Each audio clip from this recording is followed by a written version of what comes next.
Selamat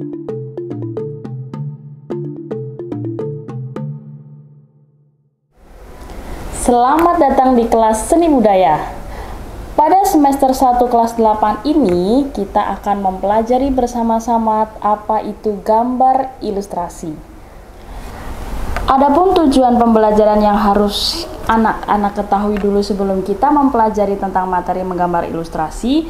Yang pertama, anak-anak diharapkan mampu menjelaskan pengertian apa itu gambar ilustrasi. Dan yang kedua, anak-anak diharapkan mampu mengidentifikasi apa itu jenis-jenis gambar ilustrasi.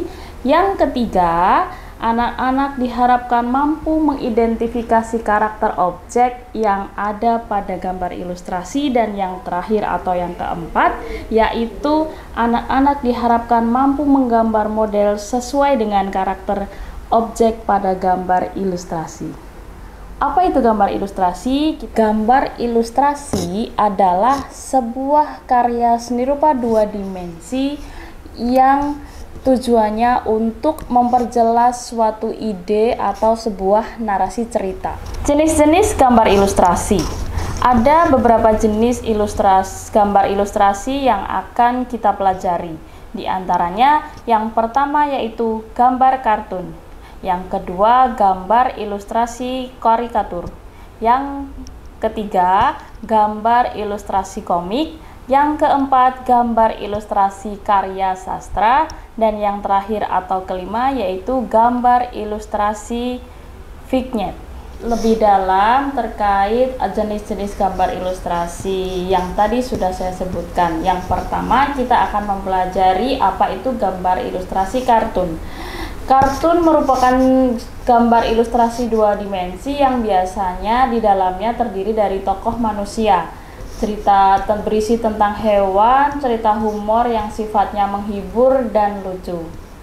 Contoh salah satu seniman kartun yaitu Joko Kartun. Kita bisa melihat bersama di Instagramnya yang bernama Joko Kartun. Berikut adalah contoh-contoh hasil karya beliau. Yang kedua, kita akan membahas karya ilustrasi karikatur, ya.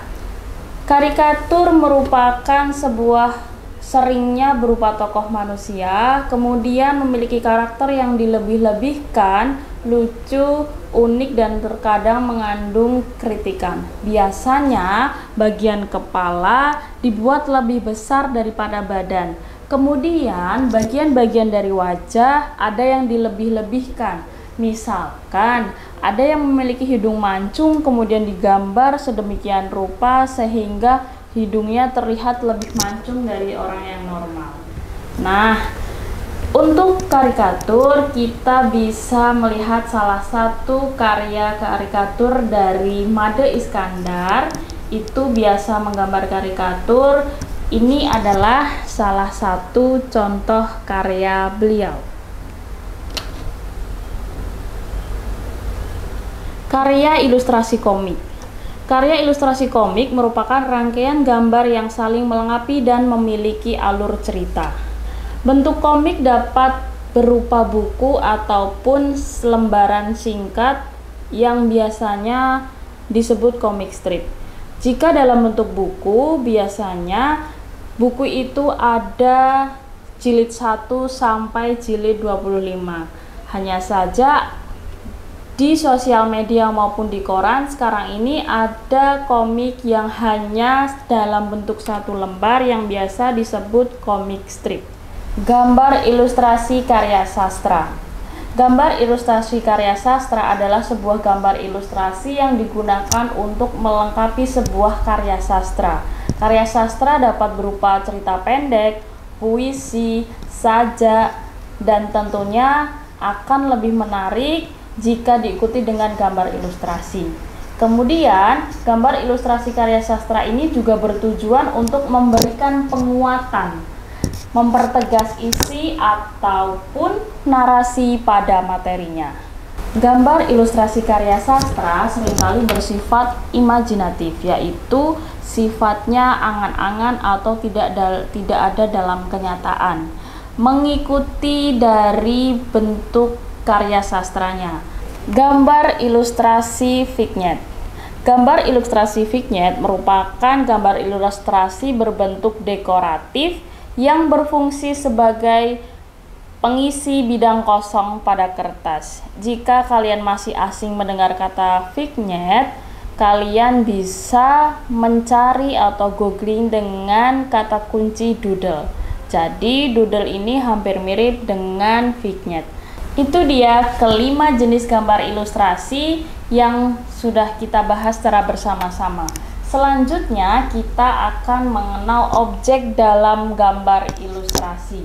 Yang pertama yaitu ada objek manusia, yang kedua ada objek hewan, dan yang ketiga adalah objek tumbuhan. Objek-objek ini dapat digambar dengan cara penyederhanaan bentuk ataupun digambar secara detail dan sesuai dengan objek yang sesungguhnya. Selanjutnya, kita akan mempelajari tentang teknik menggambar ilustrasi. Jika dilihat berdasarkan medianya, teknik menggambar ilustrasi ada dua. Yang pertama teknik manual, yang kedua teknik digital. Untuk teknik manual sendiri dibagi menjadi dua, yaitu teknik kering dan teknik basah. Kita ulas bersama-sama. Terlebih dahulu yaitu teknik kering. Teknik manual menggunakan teknik kering. Kira-kira apa saja yang bisa digunakan untuk menggambar dengan teknik kering? Ya, yang pertama yang bisa digunakan adalah pensil. Ya, sangat sederhana sekali. Yang paling gampang dijumpai yaitu pensil. Kemudian yang kedua adalah pensil warna. Pensil warna tentu sudah pada tahu kan seperti apa itu pensil warna. Yang ketiga yaitu arang atau pensil arang. Perbedaannya dengan pensil biasa, tentu saja pensil arang ini teksturnya lebih keras sedikit dan lebih hitam untuk warnanya.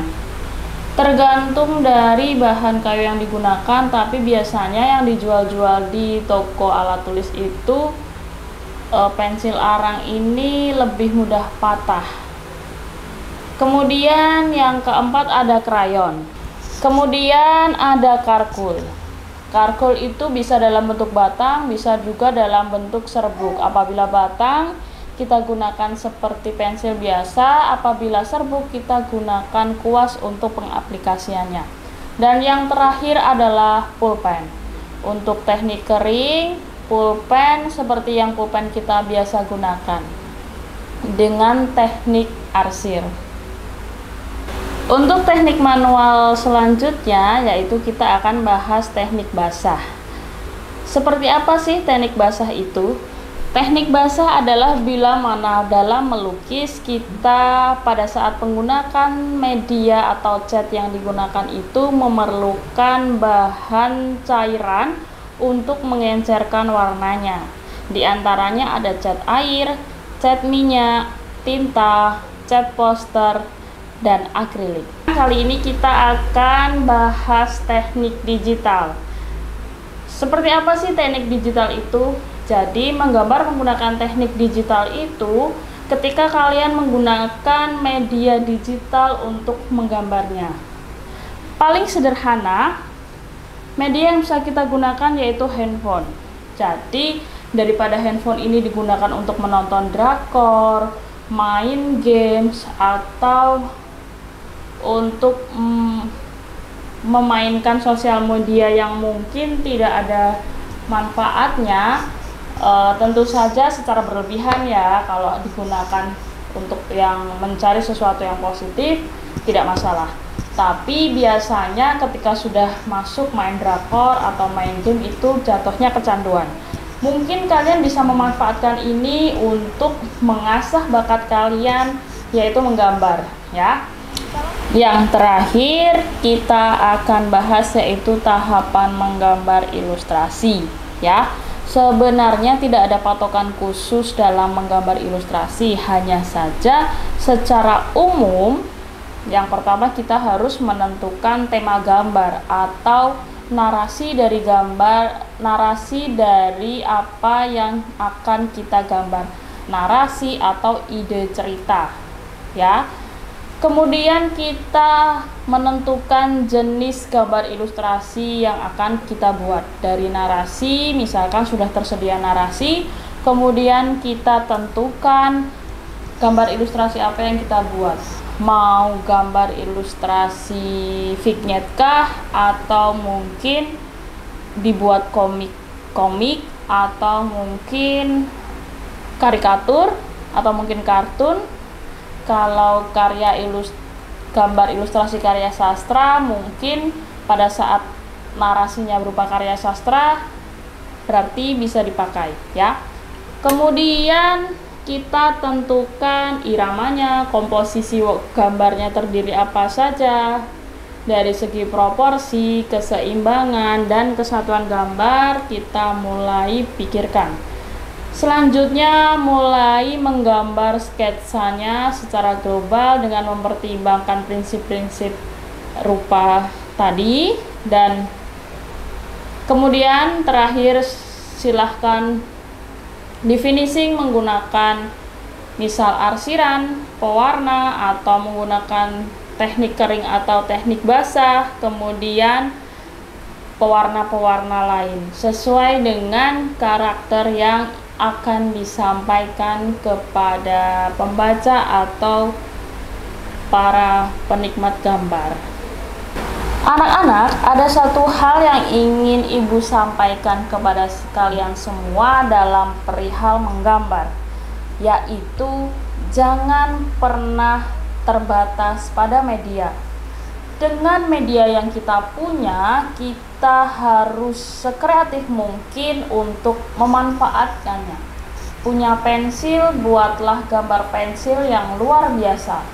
Punya cat air, buatlah gambar cat air yang luar biasa. Kemudian apabila kalian diberkahi dengan media digital yang lebih bagus, silahkan dimanfaatkan semaksimal mungkin. Kalian bisa gunakan sosial media sebagai bahan pameran kalian, sebagai galeri kalian untuk memamerkan karya-karya kalian. Oke, jadi jangan pernah beralasan tidak punya pewarna, tidak punya media, tidak punya bahan-bahan yang luar biasa dibanding teman-teman yang lainnya. Kita harus bisa memanfaatkan media yang kita punya semaksimal mungkin untuk menjadi karya yang luar biasa. Akhirnya, selesai sudah video pembelajaran kita kali ini. Semoga apa yang Ibu sampaikan bisa bermanfaat untuk kalian. Akhir kata, Ibu minta maaf apabila ada perkataan mungkin yang salah atau menyinggung. Terima kasih. Sampai jumpa.